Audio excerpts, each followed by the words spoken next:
எமது தமிழ் இனத்தின் உயரிய ஒரு நீதிபதியாக செயற்பட்டு மக்களுக்கான பல வழக்குகளை தத்துணிவாக நின்று பல அச்சுறுத்தல் காலத்தின் மத்தியிலும் கூட நீதியை வழங்கிய எமது மேல் நீதிமன்ற நீதிபதி மாணிக்கவாசர் இளஞ்செழியன் அவர்களுக்கு பதவி உயர்வு வழங்கப்பட வேண்டிய நிலைப்பாடானது வழங்கப்படாமல் அநீதி இழைக்கப்பட்டிருக்கிறது.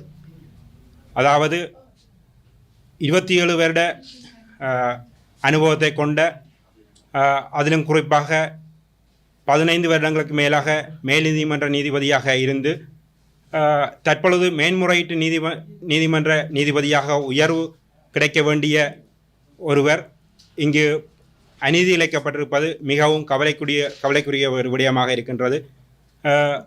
குறிப்பாக இதிலே எமது தமிழினம் சார்ந்தும் சிறுபான்மை இனம் சார்ந்தும் இந்த அநீதி இழைக்கப்பட்டிருக்கிறது. அதிலும் தற்போதைய அரசாங்கம் எல்லா மக்களும் ஒரு மக்களே என்ற அடிப்படையில் கருத்துக்களை கூறி வந்தாலும் கூட அவருக்கான பதவி உயர்வு மட்டுமல்ல, ஏனைய சிறுபான்மை இனத்தவர் சார்ந்த ஒருவரும் கூட தற்பொழுதைய மேன்முறையீட்டு நீதிமன்ற நீதியரசராகவோ உயர் நீதிமன்ற நீதியரசர்களாகவோ இதுவரை வழங்கப்படாதது ஒரு அநீதி இழைக்கப்பட்டிருக்கிறது. ஒரு சிறுபான்மை இனத்துக்கு பெரும் அநீதி இழைக்கப்பட்டிருக்கின்றது இங்கு சுட்டிக்காட்டப்பட வேண்டிய ஒரு விடயம். அதாவது மாணிக்கவாச இளஞ்செழியன் அவர்கள் பல வழக்குகள், குறிப்பாக எமது யுத்த காலத்தில் இராணுவத்தால் பாதிக்கப்பட்ட எமது தமிழ் இனத்துக்கு மட்டுமல்ல முஸ்லீம் இனத்துக்கும் கூட வடக்கு கிழக்கு சார்ந்து பல நீதிமன்றங்களில் நீதிபதியாக இருந்து நீதியை வழங்கியவர். அதிலும் குறிப்பாக கிருசாந்தி கற்பழிப்பு வழக்காக இருக்கலாம், வித்தியாவுடைய கற்பழிப்பு வழக்காக இருக்கலாம். அது கூட கொழும்புக்கு செல்ல இருந்த ஒரு நிலையிலே அதை இங்கே யாழ் நீதிமன்றத்திலே அதற்கான தீர்ப்பை வழங்க முடியும் என்று அதை சரியாக வழங்கி அந்த மக்களுக்கான எதிர்பார்ப்பை நிலைநாட்டியவர். அதனை விட விசுவமடு 2 பெண்கள் கற்பழிப்பு வழக்குகள், இதுபோன்று பலவிதமான வழக்குகளிலும் தத்துணிவாக நின்று பாதுகாப்பு அச்சுறுத்தலின் மத்தியிலும் நீதியை வழங்கி அதன் காரணமாக அமெரிக்காவில் கூட அவருக்கு ஒரு நாள் மேயருக்கான ஒரு கௌரவிப்பு நடைபெற்றது. இலங்கையிலே ஒருவருக்கு அந்த அமெரிக்காவில் ஒரு நாள் மேயராக செயற்படக்கூடிய ஒரு அந்தஸ்து வழங்கப்பட்டது. உலக அளவில் அவருக்கு வழங்கப்பட்ட அந்தஸ்தானது நமது இலங்கையில் அவர் ஒரு தமிழனாக இருந்ததாலோ அல்லட்டி அரசாங்கத்தினுடைய பல வன்முறை செயற்பாடுகளுக்கும் மக்களுக்கு இணைக்கப்பட்ட அநீதிகளுக்கும் தீர்ப்பை வழங்கியதன் காரணமாகவோ அவருக்கு பதவியுயர்வு வழங்கப்படாது என்பது ஒரு கவலை. அதனை சுட்டிக்காட்டி விரும்புகிறேன்.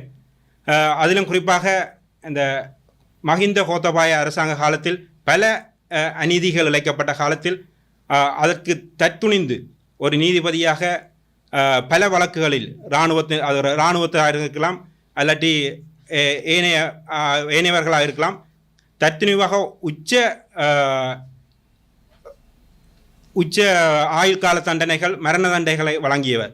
அதிலும் அவருடைய காலத்தில் நாங்கள் பார்த்தோம்னா 75க்கும் மேற்பட்ட மரண தண்டனை வழங்கியிருக்கிறார், 100க்கும் மேற்பட்ட ஆயுள் தண்டனைகள் வழங்கியிருக்கிறார்.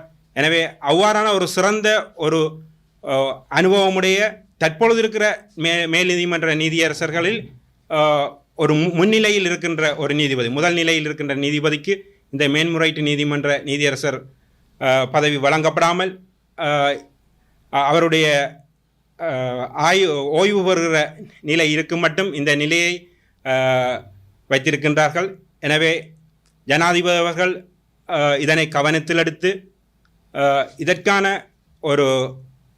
அவருக்கான பதவி உயர்வை வழங்குவதன் மூலம் எமது தமிழ் இனத்துக்கும் சிறுபான்மை இனத்தினருடைய எதிர்பார்ப்பையும் நிலைநாட்டுவர் என்று நாங்கள் எதிர்பார்க்கின்றோம்.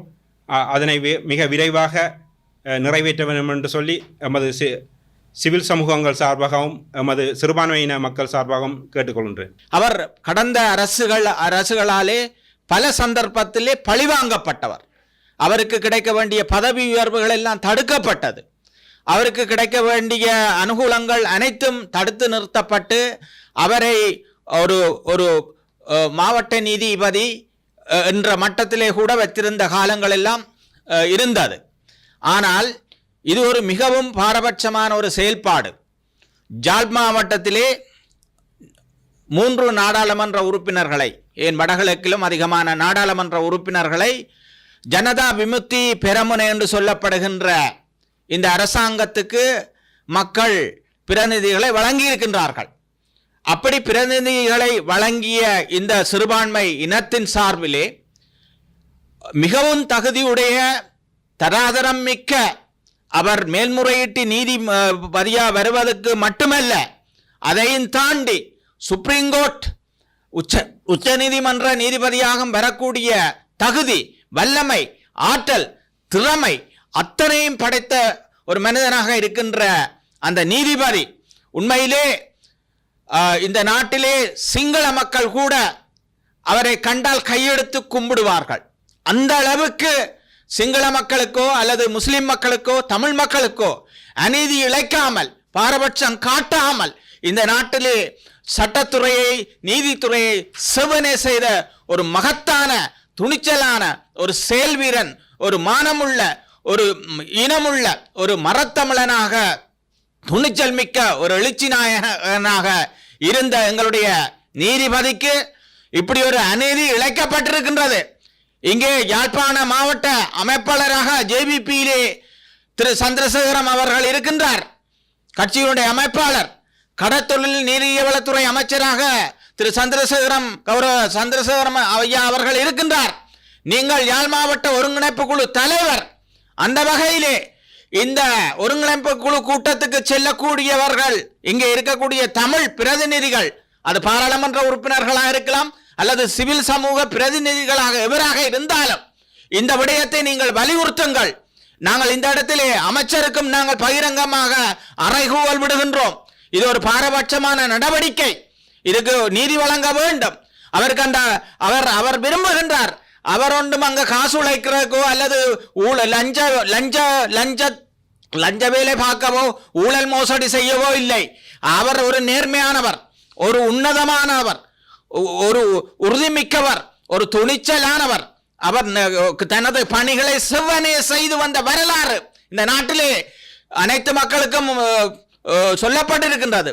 அந்த வகையிலே இது ஒரு எங்களால் சகிச்சு கொள்ள முடியாத ஒரு அநீதி இழைக்கப்பட்டிருக்கின்றது. அவர் விண்ணப்பித்திருக்கின்றார். அவர் விண்ணப்பிக்கிறதுக்கு சகல தகுதியும் அவருக்கு இருக்கின்றது, உரிமை இருக்கின்றது, தகமை இருக்கின்றது. இருப்பவர்களுக்கே எல்லாரும் உண்மையிலே அவரை நேசிப்பார்கள்.